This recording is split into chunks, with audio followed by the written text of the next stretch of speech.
کیا آپ صلی اللہ علیہ وسلم نے اپنی پوری زندگی میں کبھی اذان یا اقامت کہی ہے؟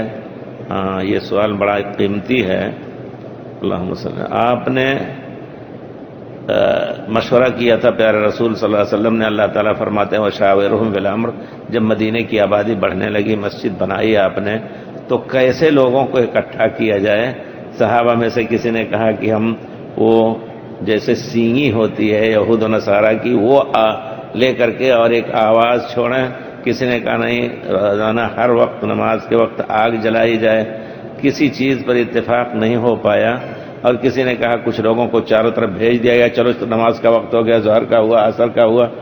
تو اب صحابہ کرام رات میں جو سوئے تو اب وہی فکر، وہی غم۔ حضرت عمر نے بھی دیکھا وہی خواب، حضرت عبداللہ ابن زید ابن عبد ربہ انہوں نے خواب دیکھا کہ ایک آدمی وہ نصارہ والے ناقوس جس کو سینگی کہا جاتا ہے وہ لے کے جا رہا تھا کوئی آدمی، تو کہا کہ اللہ کے بندے ہمیں یہ دے دو۔ کہا کس لیے تم اس کو دو گے ہمیں؟ تم کس کام کے لیے لوگے؟ کہا ہم نماز کے لیے اس سے بلانا چاہتے ہیں۔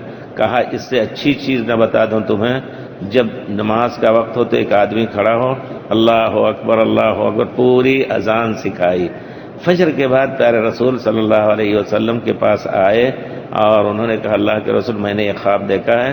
پیارے رسول نے فرمایا انہ لرؤیا حق، یہ حق خواب ہے، فرشتے نے آ کر کے تمہیں سکھایا۔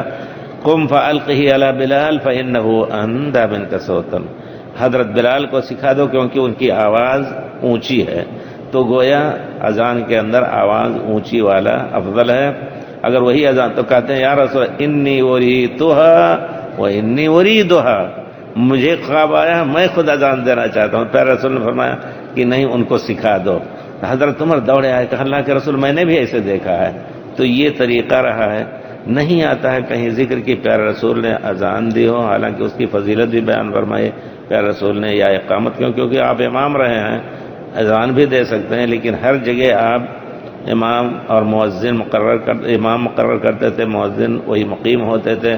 مکہ فتح ہوا تو لیکن کہیں ذکر نہیں ملتا، اگر کسی کو ملے تو بتائے